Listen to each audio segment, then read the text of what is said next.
Welcome back to the channel, guys. Thanks for watching. Be sure to like, share, comment, and subscribe.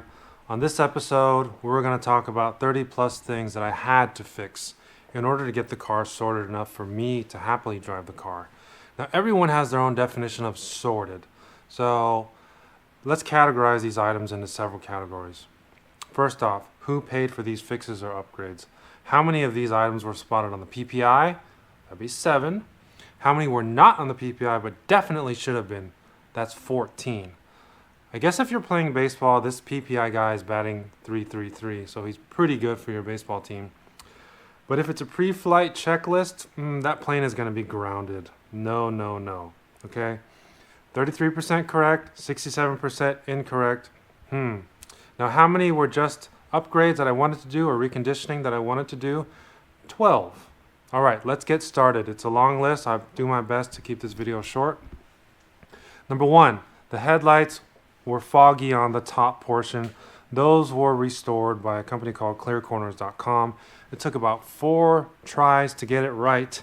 First time it was leaking on the inner lens, and next couple of times there's ways to adjust the angle of the headlights. Something wasn't right with that. They had to send them back. Keep in mind, each time it's shipping back to LA, waiting for it to come back, reinstalling them, pulling the bumper, putting it back in. So it's a lot of labor.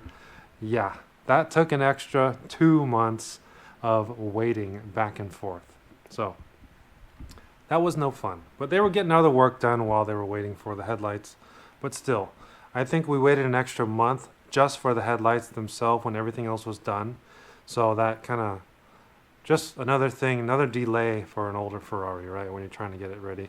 I paid for that, and that was restored, okay?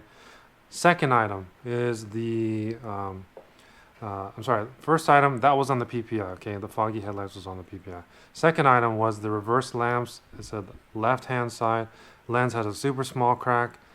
That's on the PPI. I didn't do it because I can't honestly find it. I can't find the crack. So that's a do-nothing item. Next one was the factory fender well PPF. Those were all cracked, and that was on the PPI. I paid for that to be replaced with the new PPF.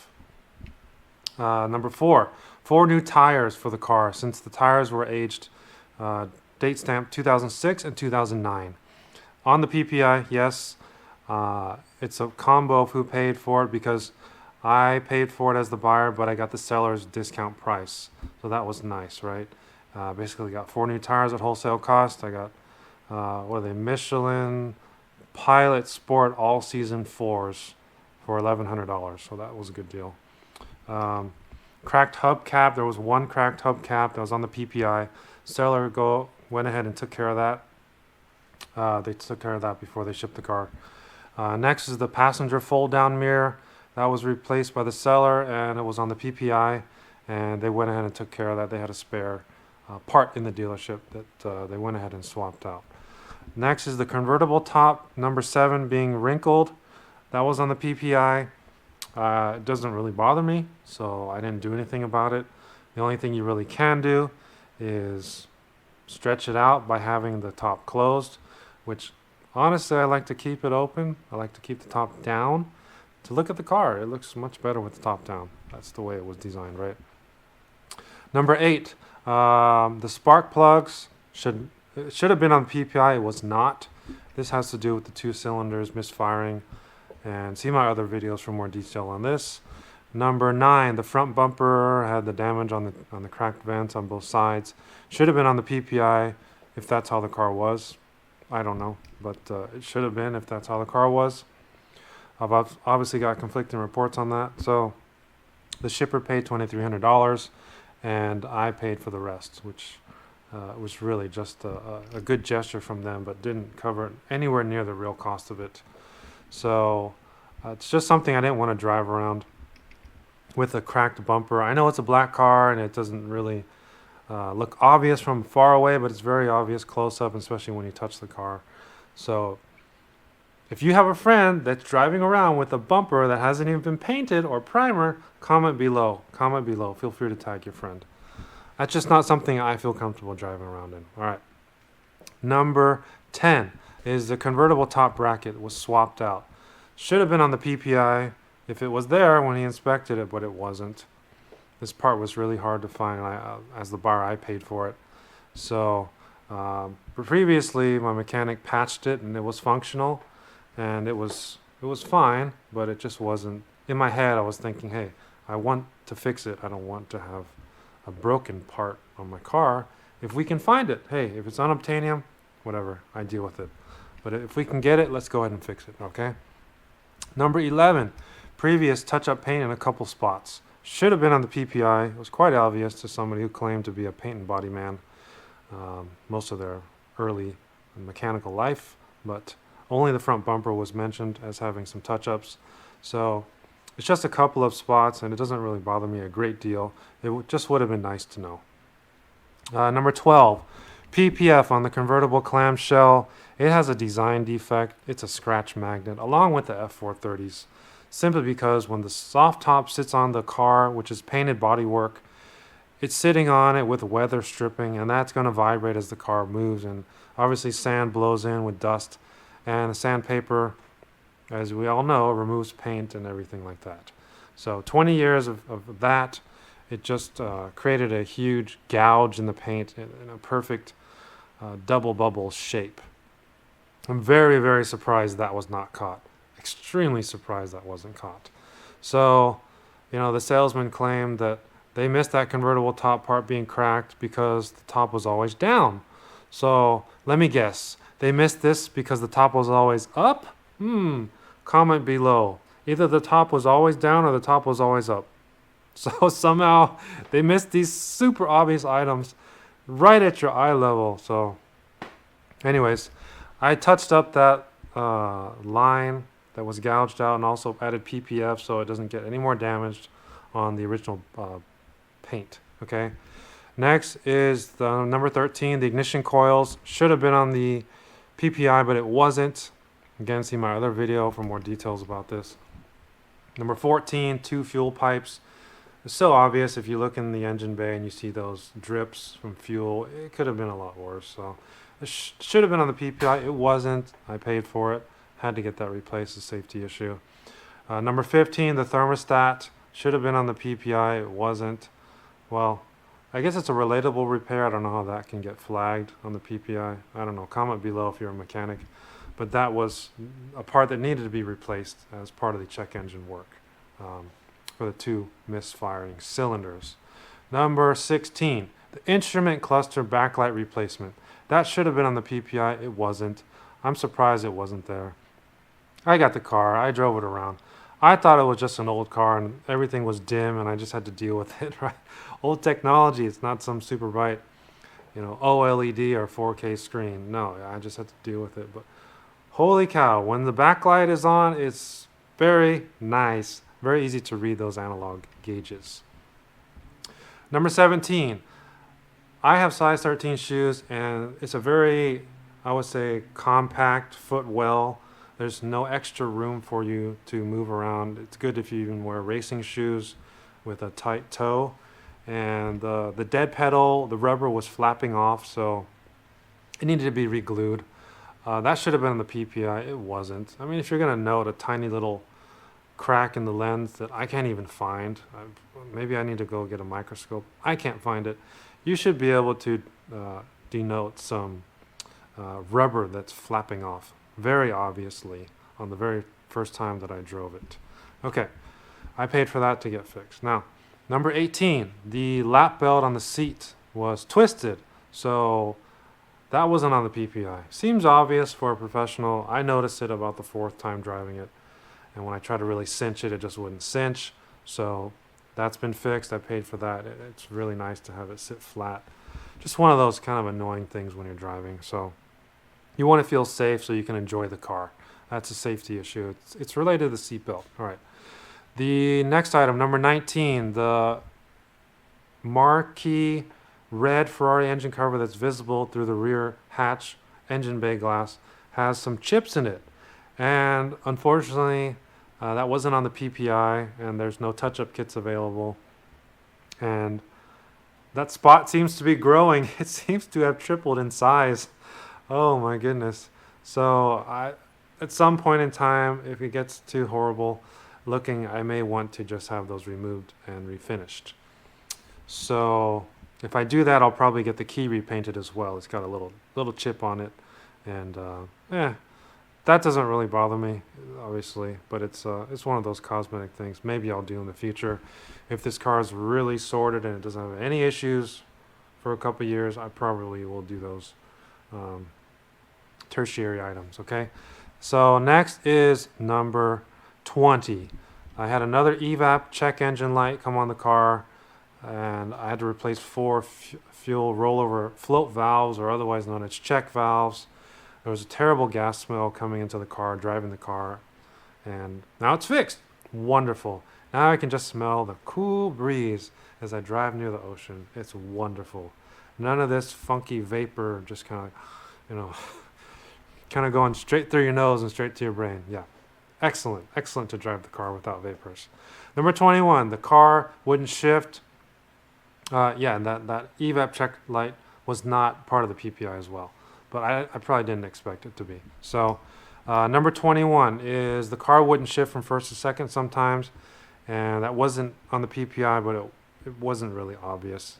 It didn't happen all the time. It happened about 10% of the time that I could figure out, and enough for me to be annoyed that I had to go bring it in to get it fixed. So we read online about the Hill Engineering shifter bushing, and it is beautiful. It shifts beautiful. So I can feel all the notchiness the way that Ferrari intended it to be. It is glorious. I love it because it was just getting stuck. And you'll see, let's show you the picture of the bushing. You'll see as I pinch it how cracked it was. And my guess is that those hairline cracks, because it's plastic, was what's getting in the way of the shift from first to second. Really glad that's fixed. All right, number 22, the battery tender adapter. That wasn't on the PPI, it's not really applicable. I requested and the seller paid for it, and when I got it, it was installed backwards, reverse polarity, so I went ahead and switched the contacts, and it works great now. And number 23, rock chips on the front hood, otherwise known as the frunk, are only noticeable when the PPF was laid down. So I really didn't see the rock chips myself, but from a paint and body man, I would have liked to know that there were some on there. From normal driving and not having a clear bond there, of course 20 years of driving is going to have some rock chips.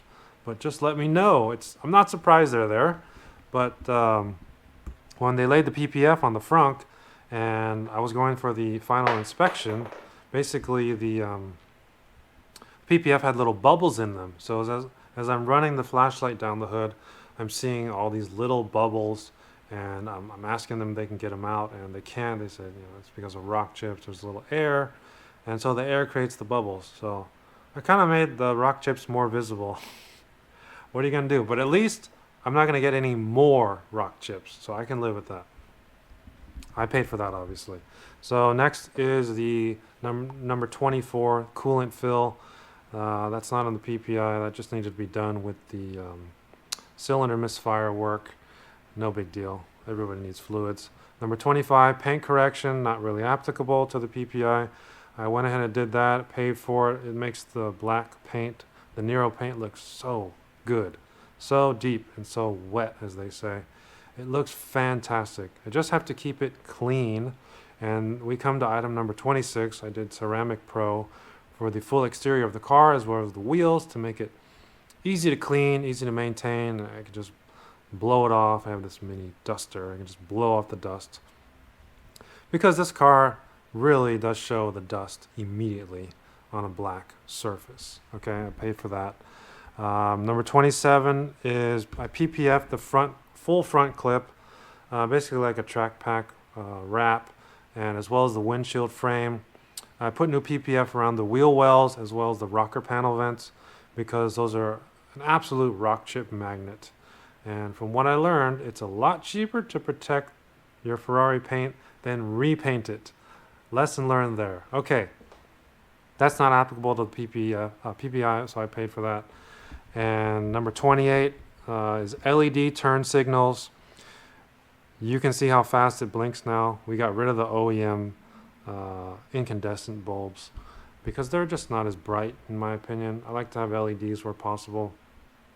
Kind of a flashback to my Honda Accord days when all those JDM aftermarket taillights blink so fast. Something to do with the relay. And but they work. So maybe the fast blinking, I'm more visible on the street. All right. So number 30 is the windshield wipers. They were really squeaky. That wasn't on the PPI. Maybe had no reason to try the windshield wipers or wet the windshield and try them, whatever. But they were really squeaky. They needed to be replaced. I went ahead and paid for that.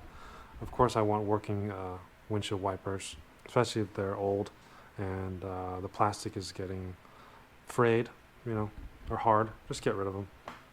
Number 31 is bleed the clutch system. This was not on the PPI. That was something that apparently I didn't understand about the car. That the clutch pedal was real soft in the first couple inches, almost like free play on the clutch. So I wanted just for peace of mind, I wanted to get the clutch line bled so that there wasn't any loss of feel in the clutch pedal. So I paid for that. Came out feeling exactly the same, but I learned how to drive the car and it's fantastic. So number 32 is the challenge grille on the rear, installed replacing the painted panel. So that's not applicable. That's just an upgrade. It's not on the PPI. But man, does this car get hot. It gets so hot. It heats up my whole garage. So I'm glad that that grill is there. I think it helps a lot to dissipate the heat. And the last item on the list is number 33. We put thorny rubber material on the floor mats so it grips the carpet and it doesn't slip under the gas pedal and create a safety issue. That wasn't on the PPI. I don't think it should have been. Not a big deal. But it's a kind of a preference item. Maybe Ferrari owners can comment. Do you drive them without the floor mats, or do you get something else installed, like a WeatherTech, or put diamond plate in there, like the Challenge cars? Let me know. I'd love to hear what you guys are using, because the thorny material is not a perfect. It's not a perfect match because it doesn't stay in place 100%. It helps a lot, but it's not that it doesn't move at all, right? So I found myself pulling it back today after the shakedown. So thank you guys. You made it to the end of the video. How reliable do you expect your PPI to be? Okay? Answer that question in the comments below. Mine was 33% reliable. How do you expect your PPI company to be reliable? What percentage? 50%, 75%, 90%, 100%? Comment below. Let me know what's reasonable, all right? And be sure to like, share, comment, and subscribe. As always, thank you for watching, guys. The next video, got my Ferrari back, so we're going to go for a drive. All right, guys. See you soon. Bye-bye.